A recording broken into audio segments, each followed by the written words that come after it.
Ronaldo makes no sense. He knows nothing about the sport. His jokes about kept dropping the hip hop phrases all night. That was stupid as shit. Made it almost seem like he didn't have nothing to give but that. And Al Bernstein's just a shell of his former self. I thought it was a terrible job of commentating. They kept backing up Frampton. They kept talking about Frampton's pro crowd. Well, Santa Cruz is landing thousands of punches, throwing thousands. They're talking about how loud the crowd is. It was a good fight. It was a great fight. I liked the fight. I hated the scorecards. Lee, if they had Frampton up by a point, 2 points, but he's the winner, I'm not arguing today. I'm not mad. But the fact that those judges had it 117, 111, and 116, 112, that's ridiculous, because at no part in this fight did Frampton ever dominate Leo Santa Cruz. At one point, you even hear him say, oh, he's keeping up. Keeping up does not win titles. When did just hanging in there get you a victory for that round? Get out of here. We know what this was about. He's a crossover star. He came here to America in New York, one of our biggest markets, and dropped 9,000 fans in that arena. He's putting 80,000 over in the UK. Santa Cruz should know why he lost this fight. Now, one thing Santa Cruz needs to work on when he does rematch Frampton, because they probably are going to bring this back in Las Vegas. It was that good. He had a 7-inch reach advantage, Lee, and he did not use it. And I know last week we talked about Santa Cruz not using his height advantage. He never does. It's been his way from the beginning. And he did it again last night. In the last 3 rounds, when they said Santa Cruz was coming on strong in the end, they're right. And the reason why he did is because he started throwing his right hand straight. He was looping it. He kept looping it, and Frampton was seeing it, blocking it, dodging it, sometimes getting hit. But it did not have the same damage that the straight right had. When Frampton touched Santa Cruz and he threw the straight right hand as a counter, he was hitting them every time with the 7-inch reach advantage. It's very sad that Santa Cruz's corner didn't see this rounds before they did. And actually, I think they would have got this victory on this night. But in the rematch, when they watch the tape, he must know that if Carl Frampton is touching you, you are going to touch him back. Don't throw the fucking jab. Don't throw it. Why? He's there in front of you. Unleash your power. Unleash your right hand. You'll get him every time. It was a great fight. Didn't like the decision.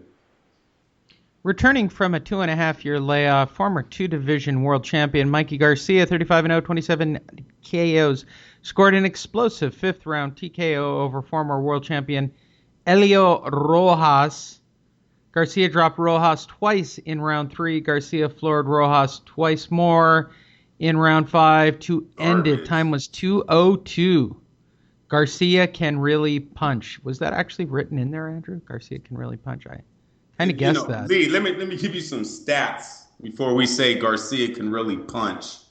This guy had one fight since 2012, and it was 20 pounds lower from the weight that he fought last night. This was a joke of a fight. I couldn't believe they matched Garcia up this badly. This guy was a pound-for-pound champ. He's undefeated. Why are we watching a sparring match? And, this is something that the PBC has done to a lot of their stars. They had a lot of prospects that were on the verge of becoming big with their networks before they all ventured off into this PBC thing.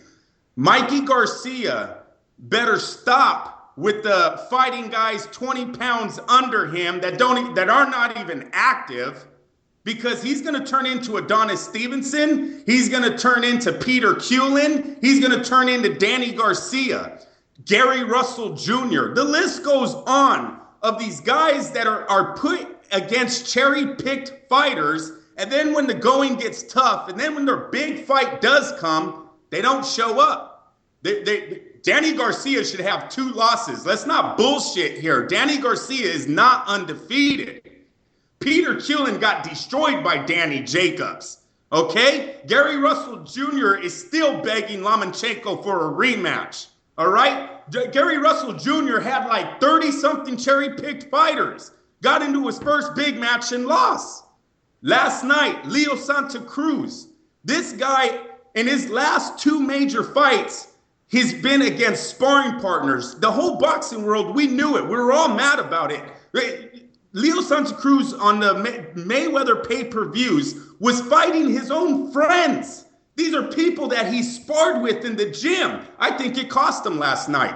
I believe Leo Santa Cruz needed more experience than Carl Frampton. Carl Frampton's already been in big fights. Carl Frampton was just in a sold-out arena in the UK against Scott Quigg and a Fight of the Year candidate. He's been there, done that.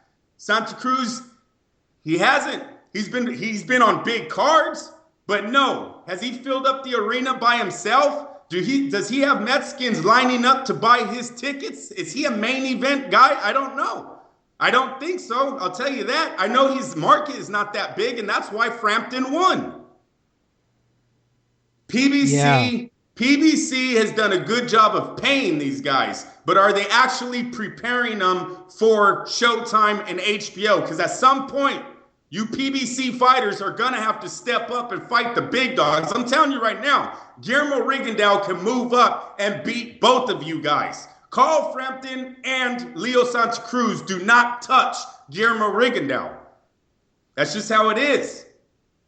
Danny Garcia does not touch any of the. Terrence Crawford would be favored. Manny Pacquiao would be favored. Timothy Bradley. You don't touch the HBO or the Showtime guys. They better start preparing themselves because at some point this cherry-picking shit is going away. And Danny Garcia will be in the news with another cherry-picked opponent coming up here soon. But he's doing it again. Mikey Garcia, that was an embarrassment. You know, if you needed that much practice last night, you shouldn't even have been on TV. Why are you wasting my money? I pay Showtime to watch a sparring match? Are you fucking serious? I don't love you that much. Shit. Did you have a lot of coffee this morning, Andrew? Nah, no. You seem agitated. No, it's you're letting the PBC get to you. The PBC, it's coming to its end with me. We let it ride for 2 years. It's not working. All it's doing is making the sport go down in ratings. In my opinion. All it's doing is taking away funds from HBO's boxing program, in my opinion. You can read the articles. You can see the fights that HBO is lining up. None. Which takes us to News of the Week, brought to you by Nobody and Nothing. Please support Nobody and Nothing the next time you decide to spend money. And guess what? At the end of the evening, you'll get 100% of your money back because you bought nothing from nobody. PBC announces upcoming shows August 27th on Spike TV. Main event will be Robert Guerrero. I knew about this. Robert Guerrero against nobody. I mean, giving David Perlotta, recognition is a joke. Yeah. So let's just call it what it is. Robert Guerrero against Tubba. I mean, that's really what it is, Andrew. Yeah, he's fighting a legitimate nobody. Yeah, another inactive fighter. I believe the guy only has like 5 fights in 6 years or something like that, Lee. It's ridiculous. The co-main event will be undefeated 2012 U.S. Olympian Taro Gasha, 18-0, 9 KOs versus Steve Martinez, who's a big bag of shit as well. This is a shit card. And another kid that really needs to see if the PBC is going to step up his competition soon. We're talking a 2012 U.S. Olympian, and you're still 18-0 fighting tomato cans? Well, that was 4 years ago. You know what? He's probably ranked number 1 by the WBC already, so it doesn't matter, Andrew. Hey, well, I'm just saying, better be prepared. At some point, the PBC blanket isn't going to be able to cover you. Judge denies release for Adrian Stabone the Broner Boner. Yes. Possible return against the Ghost. Adrian Broner was denied early release from jail this week. Thank God. He will now have to serve a full 30-day sentence, which won't change his bad attitude at all. It's possible. Which means he has 2 more weeks, Lee. Yeah, right. please send me your tweets and your love and your mail because I still have 2 weeks to go in jail. It is possible after Boner is released that the fight with Robert Guerrero will be announced shortly thereafter. Manager of Guerrero, Luis Ducabas Jr., why do they always add the junior like that's important? Says they are working to get the fight by the end of the year. I think it's a great fight for Robert Guerrero. I think it's a great fight for Robert Guerrero. The PBC fans, go ahead, Lee. I think Adrian Boner is so set up for a big loss out of the blue, and I realize they're feeding Robert to Adrian. I think this is one of those rare opportunities where, first of all, Boner's going to show up 20 pounds heavier than Robert. That's just going to happen. Right. And because Robert's stupid, because he's been hit in the head too many times, he'll take the fight. He's a warrior. I'm going to say he's a warrior, Lee. No, that's not a warrior. That's stupid, Andrew. You have kids. You have a life. You have a wife. No, that's stupid. He should know better. He should. Playing that whole tough guy card of, I'm a fighter, baby. That's who I am. No, you're stupid. Yeah, but his $1.5 million might go up to $2 million by the time they're done penalizing Broner. Broner would then have a weight limit that he couldn't go over for the next day.